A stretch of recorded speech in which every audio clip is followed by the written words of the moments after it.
बाबरी मस्जिद को हमने सब्र कर लिया, बाबरी मस्जिद का हम जिक्र भी नहीं करना चाहते, लेकिन ज्ञानव्यापी के बाद से बाबरी मस्जिद का जिक्र दोबारा शुरू हुआ है। हम ज्ञानव्यापी का जिक्र नहीं, हम बाबरी मस्जिद का जिक्र नहीं करना चाहते, सिर्फ इसलिए कि कानून हमारा और हमारे देश की अदालतें बदनाम होती हैं।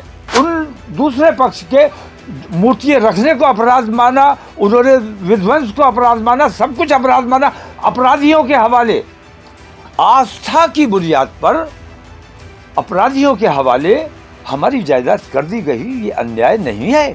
ज्ञानव्यापी किसी कीमत पर नहीं देंगे, न्याय के मंदिर में हो रहा अन्याय, ये बड़ा बयान है आईएमसी प्रमुख मौलाना तौकीर रजा का। उन्होंने भारतीय जनता पार्टी पर जमकर निशाना साधते हुए कहा, जिस प्रकार का माहौल विश्व हिंदू परिषद और बजरंग दल बना रहे हैं, इसे देखकर ऐसा लगता है कि वह मुल्क में फसाद कराना चाहते हैं। सरकार की सरपरस्ती उन्हें हासिल है और रोज किसी न किसी मस्जिद मजार पर बुलडोजर की कार्यवाही की जा रही है। तौकीर रजा ने कहा कि 2024 से पहले बम फटा करते थे और इल्जाम लगता था कि मुसलमान ने बम मारा है। 2014 के बाद गायब हो गया और यह साबित हो गया कि वही लोग बम मार रहे हैं जो आज सत्ता में मौजूद है और कल सत्ता चला रहे हैं। तौकीर रजा ने कहा कि किसी भी कीमत पर ज्ञानव्यापी मस्जिद को नहीं जाने देंगे। प्रदेश में कितनी मजार है, कितने मस्जिद है जिन पर रातों रात बुलडोजर खामोशी से चला दिया गया।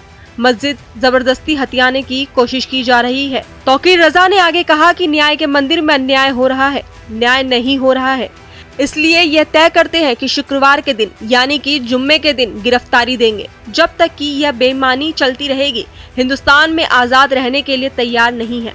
आज फिर से आजादी का आंदोलन दोबारा से शुरू करना है। उस वक्त हमने अपना देश आजाद कराया था, अब हमें नफरत, गुलामी और बेईमानी से आजाद कराना है। तौकीर रजा ने कहा कि बाबरी पर सब्र कर लिया है। ज्ञानव्यापी के बाद बाबरी का जिक्र फिर से होने लगा है।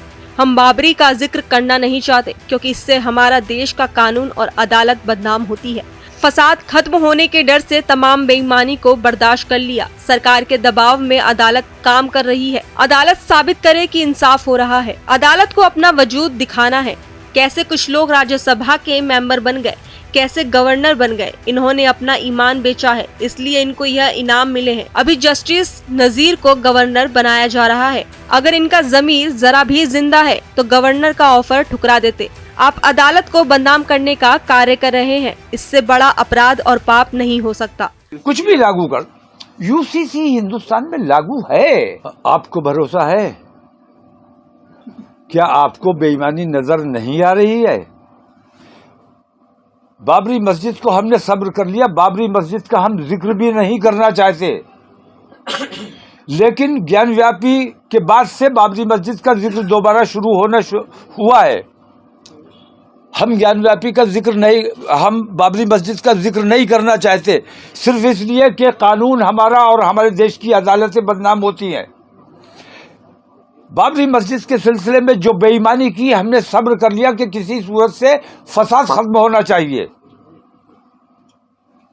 फसाद खत्म होने की नीयत से उन तमाम बेईमानियों को बर्दाश्त किया।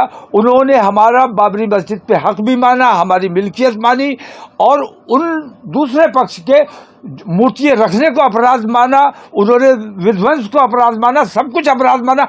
अपराधियों के हवाले, आस्था की बुनियाद पर अपराधियों के हवाले हमारी जायदाद कर दी गई, ये अन्याय नहीं है। इस अन्याय को हमने इसलिए बर्दाश्त किया कि हम अपने मुल्क में फसाद नहीं चाहते थे। वही अन्याय, वही जुल्म, वही ज्यादती, वही बेईमानी अब ज्ञानव्यापी के साथ करने जा रहे हैं ये लोग।